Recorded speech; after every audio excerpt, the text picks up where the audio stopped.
How's it going, everybody? This is Beat the Bush. This is the Vivo cotton candy machine. 21 inches in diameter. So it's a commercial size, something you would see at an actual fair. I've used smaller ones. They don't work as well. Let me show you why. Some machines actually require you to stop the spinning before you load it up with sugar. This one, you don't have to do that. While it's still spinning, you can put in the sugar. It has the on-off switch for the motor and the on-off switch for the heating element. There's a fuse here and a meter. That's just the voltage for the input power. So when I turn it on, you can see it reads 120 volts and you can see that start spinning up. Just run it for like 10-20 seconds and then you can turn on the heat. It takes 4 to 5 minutes to warm up before you can put in the sugar and it'll start making your floss. It comes with this handy little scoop, but it does not come with the flavored sugar. The motor uses 100 watts, and if you turn on the heating element as well, it uses about 1100 watts. So the heating element only is 1000 watts. The top just goes on like that, and this is made out of stainless steel. The front left buckle, if you lift it up, there's a safety switch here, and that's just the machine making sure that you have this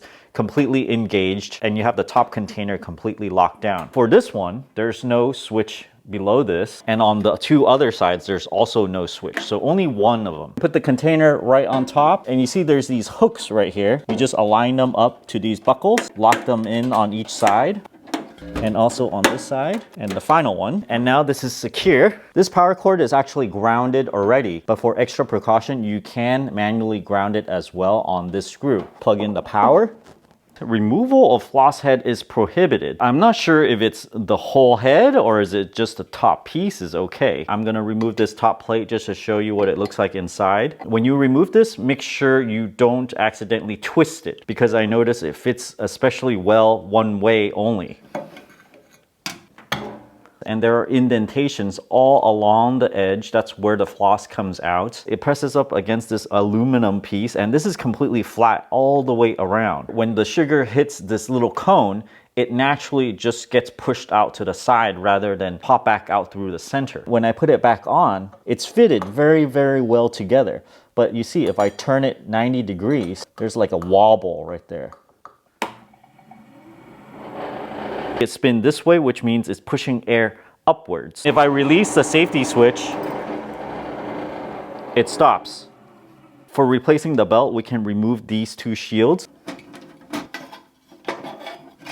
Remove these two screws to remove the top plate.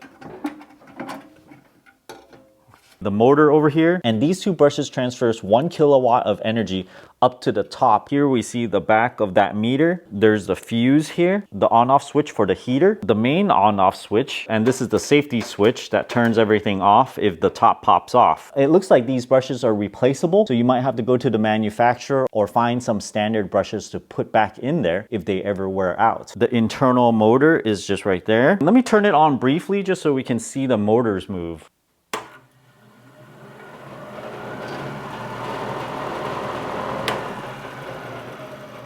Very cool.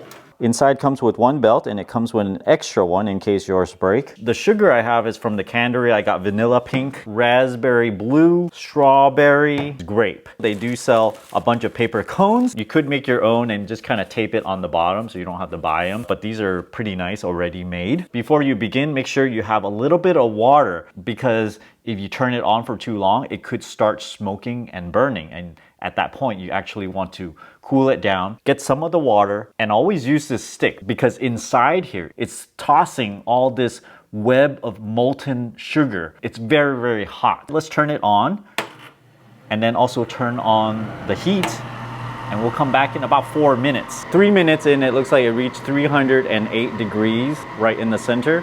Get some of this sugar here. Have my paper cone ready. It's still spinning, right? But I can put it right in. Just like that. Oops. And just kind of collect your floss. This will be half a scoop of vanilla.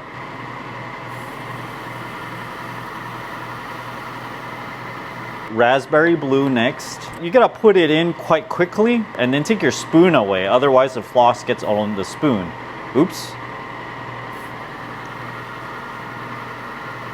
Strawberry.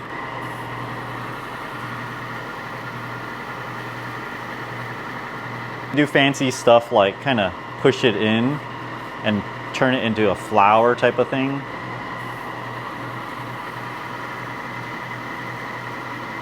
It works best if you're just rotating it and kind of add to your main cotton candy. And now I'm gonna put in some water to cool it down, turning off the heat down there. Put in a little bit of water. See, lots of steam, right? You don't want to have your hand in there. It's very hot. And then do it a few more. It just sprays all this water. It cleans the head for you if you put in some water. Once it starts spewing water on the outside, the head is cool enough. So that's it, we can turn it off. Release the top piece and you can just take this off and go and wash it. A commercial one actually makes your cotton candy very, very fast, and also it just seems a little bit fluffier. I did notice that there's a little bit of sprinkling of sugar everywhere, so you do need to clean up a little bit. They do sell one where there's like a little plastic hood on top of that, and that would help with it splattering sugar everywhere. Let's give the cotton candy a try. It's like nice and hot. Oh, so good. It's like going to the fair, except you don't have to. You can do it right at home. If you guys are interested in getting one of these, check out my Amazon affiliate link down in the video description below. Thanks for watching this video. Until next time.